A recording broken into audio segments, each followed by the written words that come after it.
प्रदेश में चुनाव करीब है और यहाँ दिखाई पड़ रहा है, मुझे इस तरह का आभास हो रहा है कि जैसे कई देशों में एक दलीय व्यवस्था सी है कि सारे जो भी उम्मीदवार होते हैं, जो भी प्रत्याशी होते हैं, जो भी सामने आते हैं, सभी के मुद्दे लगभग गोल मोल घुमा करके एक ही जैसे होते हैं। वही स्थिति आज उत्तर प्रदेश में, भारत में दिखाई दे रही है कि चाहे वह समाजवादी पार्टी हो, चाहे भाजपा हो, चाहे बसपा हो, सभी उसी धर्म, उसी मजहब, उसी मंदिर, उसी श्री राम, जय श्री राम, इसी के इर्द गिर्द सारी राजनीति घूम रही है। तो ये क्या भविष्य क्या बता रहा है, किधर हम जा रहे हैं? क्या यहाँ पक्ष विपक्ष ऐसा कुछ रह जाएगा कि एक दलीय व्यवस्था कायम होने जा रही है? सर देखिए, अखिलेश को ही देख लीजिए, ब्राह्मणवाद का चेहरा लेके घूम रहे हैं। ब्राह्मण 3.5% हैं, शुद्ध रूप से जो है 2.5% भी नहीं है। वो 3.5 तो जो है कि कुछ कन्वर्टेड हैं, उनको ये परशुराम की मूर्ति बना रहे हैं। मायावती भी वही काम कर रही है और बीजेपी का तो फंडा ही फंडा है। तो सभी लोगों का समान फंडा है कि ब्राह्मणों को अपने तरफ करना। ना इनका कोई धर्म से मतलब है, ना इनका कोई समाज के कार्य से मतलब है। ना अखिलेश जी, ना मायावती। यह लोग सामाजिक कार्य के लिए अगर लगे होते, समाज के कार्य के लिए लोग लगे होते, तो जो तथाकथित जो कोरोना था, जिसमें लोग ऑक्सीजन से, भूख से, तमाम तरह के रोगों से मरे, यह लोग किसी भी व्यक्ति के हक में खुल के नहीं बोले। आज समाज में इतनी जो है कि लोगों के साथ बलात्कार हो रहा है, व्यभिचार हो रहा है, लोगों की संपत्ति लूटी जा रही है। यह लोग सरकार के से कभी पूछने गए, विपक्ष का रोल अदा करके पूछने गए कि यह अत्याचार क्यों होता है? क्योंकि कहीं न कहीं इनके सरकारों में भी ऐसा हुआ है। यह लोग इसलिए नहीं जाते हैं कि इनके सरकारों में भी ऐसा हुआ है। जैसे मैं छोटा सा उदाहरण दे रहा हूँ कि ये लोग कहते हैं कि जिला पंचायत में बीजेपी ने धांधली किया। ये धनबल और बाहुबल का चुनाव होता है। मैंने कहा कि मैंने कहा सपा गवर्नमेंट में भी तो 36 निर्विरोध जबरदस्ती बनवा लिया गया था। तो इन लोगों का सिर्फ एक ही मतलब है कि ब्राह्मण हमको आशीर्वाद दे देगा, तो जैसे हमारे पूर्वज स्वर्ग में चले गए, काल्पनिक स्वर्ग में चले गए, उसी तरह से ये ब्राह्मण हमको आशीर्वाद दे देगा तो हम लखनऊ की कुर्सी पे बैठ जाएंगे। इन लोगों का एकमात्र फंडा यही है। उससे समाज के किसी जो है मतलब विकास से का कोई भी जो है इनका नाता उसी घिसे पिटे पुराने मुद्दों को आगे बढ़ाने का काम ये सारे राजनीतिक दल कर रहे हैं। इनमें कोई नया तेवर, नया कलेवर, कुछ ऐसा जो नए आने वाले समाज को एक बेहतर समाज बनाने की दिशा में कोशिश हो, इसकी कोई गंध नहीं आ रही, इसकी कोई बू नहीं आ रही, इसकी कोई पहल नहीं दिखाई दे रही है। आने वाला समय बहुत ही और असमंजस भरा, कठिनाई भरा दिख रहा है। और मैं समझता हूं कि विपक्ष की भूमिका के लिए देश के नौजवानों को कमर कसना होगा, जनता को आगे आना होगा, या तो सत्तारूढ़ दल के भीतर से भी आवाज़ उठानी होगी। क्योंकि जिनको इस देश की चिंता हो, जिनको इस देश से प्यार हो, उनको सच और झूठ का अंतर करना पड़ेगा।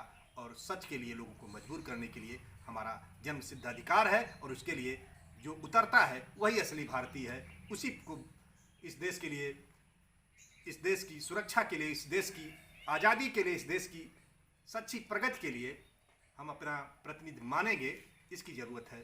अभी आपने 26 तारीख को देखा, जो बीजेपी के जो प्रदेश अध्यक्ष हैं स्वतंत्र देव जी, वो 10 साल के ब्राह्मण के बच्चे का पैर धो रहे हैं। या तो आप बिल्कुल पाखंड को और ब्राह्मणवाद को फैला रहे हो, उनका प्रचार कर रहे हो। वो मनुस्मृति के अनुसार चल रहे हैं। जो व्यवस्था है उनका तो अपना एजेंडा है कि उन्हें उसी रास्ते पर जाना है। तो वही काम अखिलेश भी कर रहे हैं और वही काम मायावती भी कर रही है। तो जब ये लोग खुद ही पाखंड में लिपटे हैं, तो यह लोग समाज को उस बुरी प्रथा से, बुरी विचारधारा से, जो है कि बीजेपी के जो गलत नीतियां हैं, उसको समाज से ये लोग कैसे निकाल सकते हैं? तो इस देश के करोड़ों लोग कब तक इनके बोझ को ढोएंगे? क्यों नहीं उखाड़ के इनको फेंकते? सरकार क्यों नहीं एक नया कुछ करते? जितने भी बुद्धिजीवी वर्ग हैं, यह मायावती और अखिलेश का अंतिम चुनाव है। इसके बाद इन लोगों का कोई नाम लेवा नहीं रह जाएगा। अगर यह लोग समाज के लिए नहीं लड़े, बीजेपी का तो फंडा ही है कि जो है क्या नाम है, अमीरों को आगे बढ़ाना, जैसे अडानी और अंबानी को आगे बढ़ाना। 2 गुजराती हैं जो भारत को दो बेच रहे हैं, 2 खरीद रहे हैं। जैसे बनिया वर्ग इनको पैसा दे रहा है। जैसे कह रहे हैं कि गंगा जी को हम साड़ी चढ़ाएंगे, मिठाई चढ़ाएंगे, तो बनिया वर्ग का ही फायदा हो रहा है ना, उसमें आम जनता का तो कोई फायदा नहीं हो रहा है ना। तो उसी तरह से यह लोग, समाज के लिए इनका कोई मतलब नहीं है। इन दोनों पार्टियों को जो है कि जातिवाद करने से, धर्मवाद करने से, पाखंड फैलाने से 10 वोट हमारी झोली में आए, यही इनकी राजनीति है। इसके अलावा इनका कोई नहीं मतलब है, समाज से इनको कोई लेना देना नहीं है। ये वोटों के सौदागर हैं और बस। इसके आगे उनको समाज से कोई लेना देना नहीं। कोई नहीं लेना। शूद्र इंद्रदेव यादव जी के शब्द, और आपने अपने खुले विचारों को हमारे नौजवानों के सामने रखा है। हम आपसे फिर मिलेंगे, फिर बात करेंगे। अगर आप कोई और खास संदेश देना चाहें। मैं यही संदेश देना चाहता हूँ समाज को कि आप एमपी का चुनाव हो, एमएलए का चुनाव हो, कोई भी चुनाव हो, गांव के प्रधान का चुनाव हो, पहली बात आप लोग दारू और शराब से दूर रहें। आप किसी को अगर 15 दिन 20 दिन अगर दारू और शराब उसका खाएंगे तो वह खेत बेच के, घर बेच के जब आपको खिलाएगा तो वह जो है जनता को लूटेगा, आपका विकास नहीं करेगा, पहली बात। और जब तक समाज से धर्म और जात का